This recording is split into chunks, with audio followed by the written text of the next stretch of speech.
Hey folks, this is Matt once again, and welcome back to another review. And this is for a film called Into the Storm.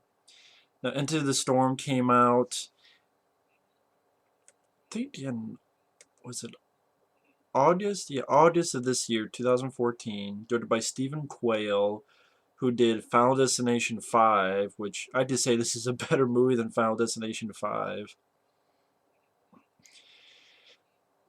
Really don't know any of the cast. Richard Armitage, Sarah Wayne Callies, Nathan Kress, Matt Walsh. Yeah, none of these names sound familiar to me. And the film, if you're wondering what I'm doing, I'm looking up. Did not get a lot of good reviews. Got like only a 20-some% on Rotten Tomatoes. And pretty much forgettable characters, but good special effects was pretty much the consensus on it. And if you're wondering what else I'm doing, I'm trying to see what the box office was. I don't think it did much box office wise. It cost $50 million and it made $150 million worldwide. Only $47 million in the U.S., but $112 million foreign. So I don't know if that classifies it as a hit because it cost 50 and it made 150 worldwide, but it only made like 47 million in the U.S. So again, I don't know how that works. Does that classify as a hit because it made the money overseas, or and it was actually a New Line Cinema release. And this is when I remember a long time hearing about an idea of a found footage tornado movie, and that's what this film is. It's a found footage tornado movie in a way. And that's kind of one of the things I'm a little bit confused about because most of the film is shot like it's a found footage, but kind of like The Bay. If you've ever seen the movie The Bay, where it's not just one person on a camera, it's all sorts of different cameras, different security cameras, helicopter cameras. Again, kind of like The Bay that Barry Levinson did. But at the same time, the reason I said it was a bit confusing is there are shots in the film that are not from a camera. Like there are shots like you see in the trailer, the scene where all those airplanes and stuff are flying away. That's not from a camera. That's not from someone holding the camera and seeing all the entire airport and everything flying away. If there's a helicopter shot, it'll say like live or say like news or something like that. But there are certain shots in the film that are like, well, what's that Where's that camera from? Where's that camera from? Like there's a shot later on in a school where a camera goes from here. There's a bunch of people from here, and it turns to here. That's what I mean. It's like it's supposed to be found footage, but there's certain shots that can't be from a camera, other than it's a film. It's not like just someone. I don't know how to explain it, but there's certain shots that it's a found footage film, but I swear there's certain shots that are not from a handheld camera or anything. It's like you intersperse found footage with an actual film, and not in a way like the Tunnel did, which I thought did that stuff a little bit better, where it was found footage and then here's interviews with the people. Here it's found footage, but at the same time, I don't know how to explain it unless you see it. So that was a little bit confusing. Like, why not just make it a film? Don't worry about the found footage angle, or just I don't know. That's a little thing that I noticed. But the film itself, I just say I enjoyed it. I liked the film. I would not picking this film up on DVD or Blu-ray, maybe Blu-ray, one day down the road. Not sure if it'd be in my top 5, but it'd probably be in my top 10 because I had fun with the movie. I thought it was an entertaining film. Not as good as Twister. Twister definitely has better characters. It definitely has more colorful characters, more memorable characters. Bill Paxton, Helen Hunt, Philip Seymour Hoffman, even Cary Elwes. Much more memorable characters in this film. I think the thing with this film that hurts it is the characters, and it's not because they're annoying characters. It's not because they're irritating characters, except maybe two little side ones, which I'll get to.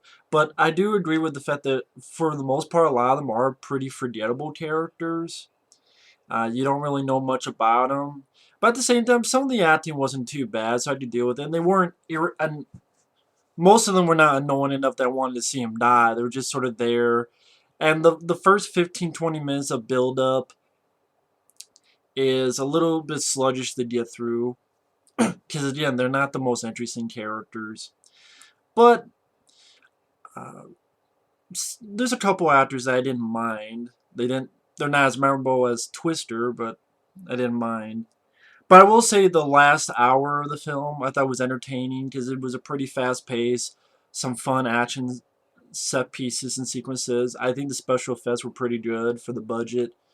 Uh, thought it was really good fun special effects. At least say I thought it was fun special effects to watch. Some fun bits of action scenes. Even though it's a found footage, I was never disoriented. It wasn't shaking all around like this. I guess whoever's filming this is there's actually some pretty good looking shots because, well, I'll get into the characters because then it'll lead to what I was getting ready to talk about. You have two brothers, and then their father is the vice principal of the school, and they're getting ready for graduation.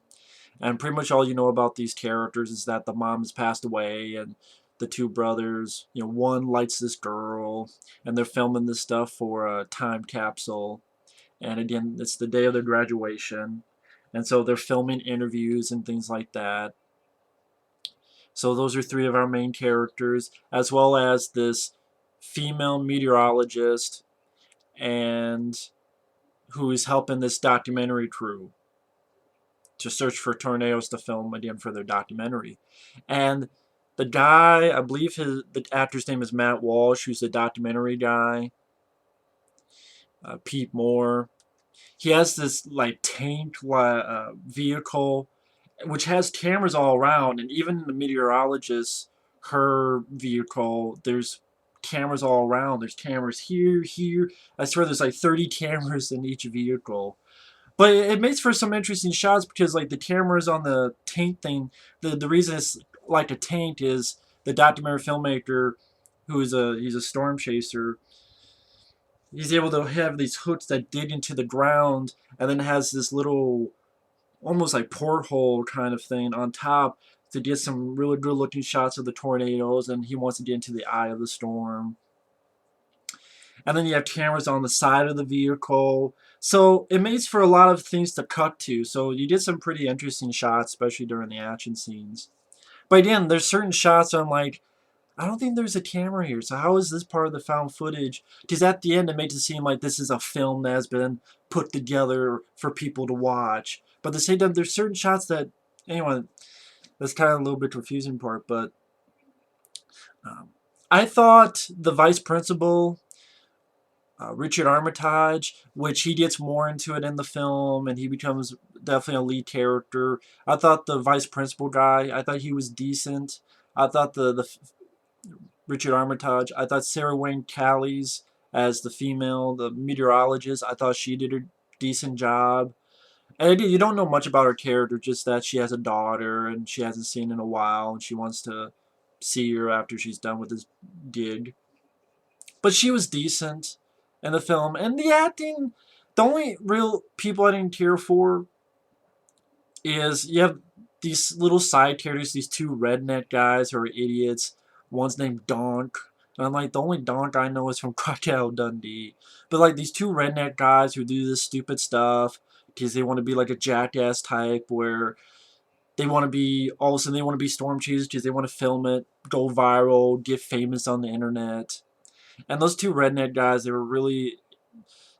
were there, but I think you could easily have just taken them out of the film. You didn't fucking need them. They didn't really bring anything to the table. They were not funny. To be honest, you could have taken them out. But pretty much, again, I will say the film goes by at a quick pace. It's only an 80-some minute movie. Again, it's about 15, 20 minutes of build up, and then the shit hits the fan, and it's graduation. The one kid who likes this girl, they've gone to this. Where was it exactly they went to? They went to some type of mill. I forget what it was. Some type of mill, some type of facility, abandoned paper mill, to help a friend with a project. And pretty much they get trapped, and then the water's gonna be slowly filling up, and they have to wait for rescue. So those two get trapped. But this is when the shit hits the fan. The vice principal and the other brother, they're in the school, and the school gets a lot of it destroyed, like you see in the trailer. And the meteorologist and the documentary filmmaker in them are chasing these tornadoes. And the last hour is pretty much a lot of action. Like you said, you have the school sequence. Before that, you have when the tornado first touched down, and the meteorologists and them are seeing the tornado coming at them and destroying these houses. There's a moment which I thought was actually pretty cool where the tornado becomes a fire tornado. Like there's this fire going on, and it whips the fire around, so the entire tornado is like filled with fire. And one poor sumbitch gets pulled into it. Which again, the found footage thing is kind of confusing because he has a camera, and he's like, I gotta go back for my camera. Like an idiot, and he dies for it. But it's like, well, that camera would have been destroyed if he got pulled in. I think the camera would have been pulled in. How the hell did they get the footage for this film? That's what I mean.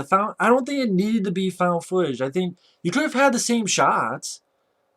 The same shots from outside of the car, and you have a point of view. But you didn't. I don't think it needed the found footage angle. Is what I'm saying. I don't think it really needed that. You could have still shot sequences like this, but just take out the idea of all this camera stuff. Because again, you don't use it 100% of the time. There's certain anyway. I don't know. That's the thing that just kept bugging me. It's like, well, wait a minute. That's not. You're saying this movie's found footage and it's a film from all this footage, but hell, like you have this footage from the school, and then later on, the entire school gets destroyed. So how the hell did they get footage from the school if this entire school gets destroyed later on, like wiped away? And yeah, I know I'm looking more into it, but I'm like, it's kind of like Apollo 18. Wait a minute, that's footage in space, and the shuttle was destroyed. How the hell did that footage get back to Earth?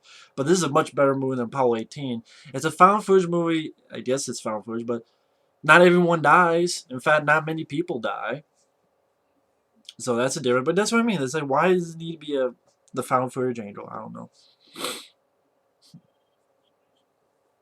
But anyway,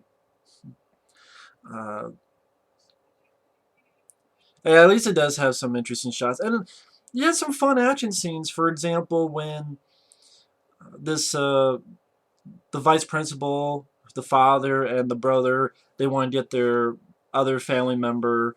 Car crashes in front of them. They're swerving around the road. The vice principal saves the meteorologist girl from being pulled into the twister.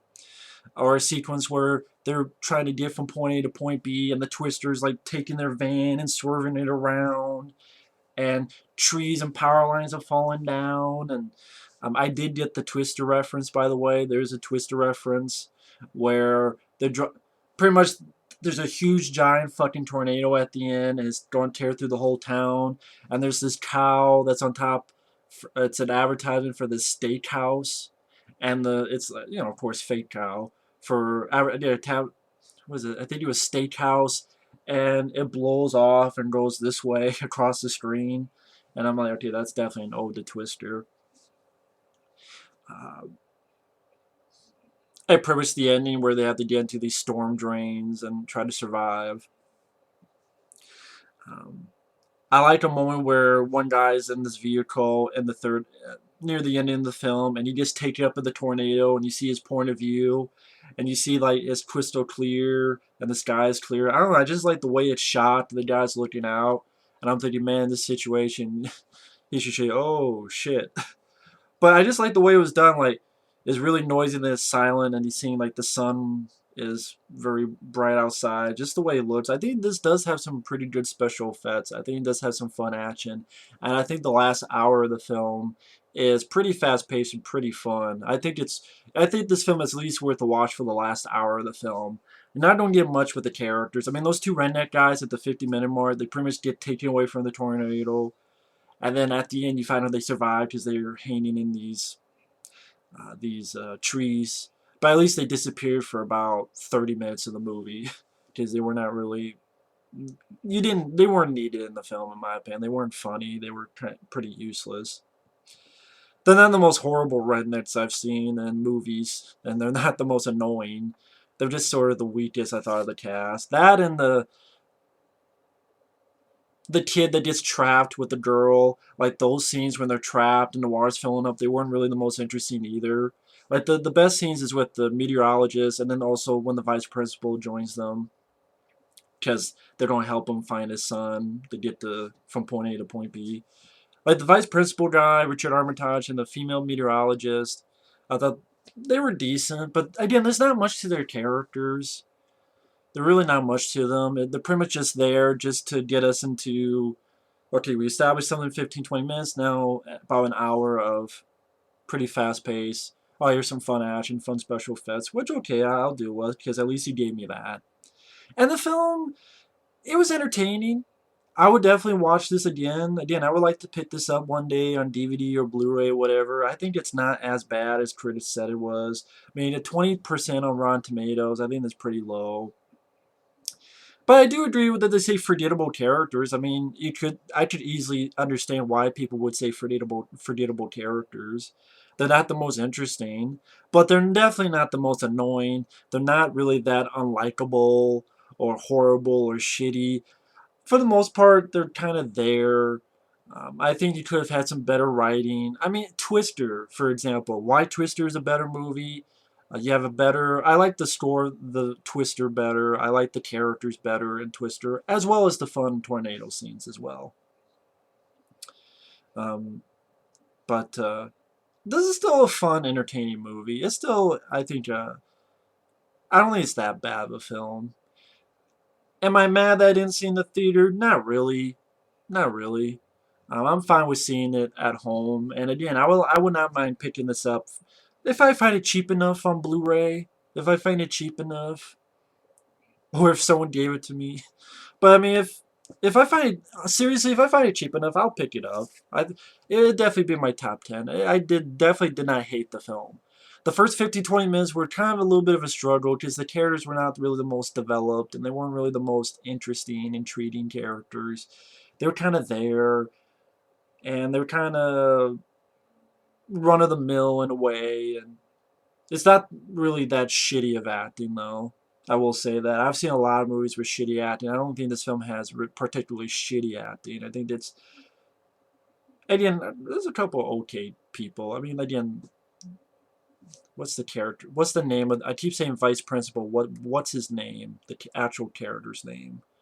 Richard Armitage, Gary Fuller, vice principal of Silverton High School, and then Allison Stone, meteorologist. That's the other character I didn't. I thought she was fine. I thought she wasn't bad at all. And to be honest, let's face it, there's not enough tornado movies. There really isn't. I mean, I haven't seen it, but I've heard of it. Tornado, it was a made-for-TV film with Bruce Campbell and Ernie Hudson. Haven't seen it, but with that cast, even though it's made for TV, I wouldn't mind checking out one day. And I think that was around when Twister came out. And I know there was another one called Night of the Twisters with, I think, John Schneider. But, and I'm not talking about those Sci-Fi Channel ones. I mean, I think this is a lot better than the Sci-Fi Channel movies. I mean, it definitely has the budget for it. And I was entertained by it. I think it's an entertaining film. Again, definitely not as good as Twister. Definitely not as good as Twister. But I'm just checking something real quick. Just want to check something out real quick. Sorry about the silence. And yeah, Twister does get a higher rating than this, and it deserves it. But this is not a bad film. I don't think this is a bad film at all. I mean, Twister, what makes Twister better is I think it does have better characters, more colorful characters. I mean, the whole team of Bill Paxton, Helen Hunt's team, as well as those two, better characters in this movie. So if you're going in this for characters, the most part they're kind of there. But if you want to see some fun bits of action and special effects for the last hour of the film, I think it's worth your time. It's worth your time, and I wasn't mad seeing it. But I've said for like the fourth time, I would not mind picking this up. I'd be like, okay, the couple of these people I could deal with. I wish they could have been fleshed out a bit more. I wish they could have had a little bit more to them, writing wise. I don't think it's the actor's fault. Maybe writing wise, a little bit more to the writing, to the characters. Maybe a little bit of humor or something. But and not the two redneck guys. You could take those out. They did not need to be in the movie. But I think there's some fun, exciting action bits and set pieces in it. I think the special effects for I think it's hard to make a tornado look real. Well, actually, I thought Twister looked fine, so I think this looks fine special effects wise. I mean, Twister looks like Twister, and yeah, I think it's at least fun special effects and fun action bits. Now I'm just repeating myself like 3 times, but I don't know what more I can say about Into the Storm other than I liked it. I was entertained by it. I don't think it's that bad of a film. I think it's worth a look. And at least it's a short film. It's an 80-some minute movie.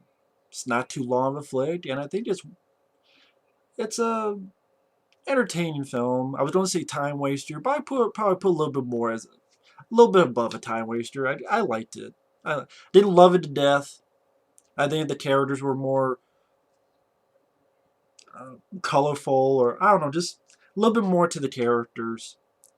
But and then the foul footage kind of like I don't think it needed to be that because again sometimes it's foul footage and sometimes it's not. And you're like, well, where are you going, movie? Make your choice.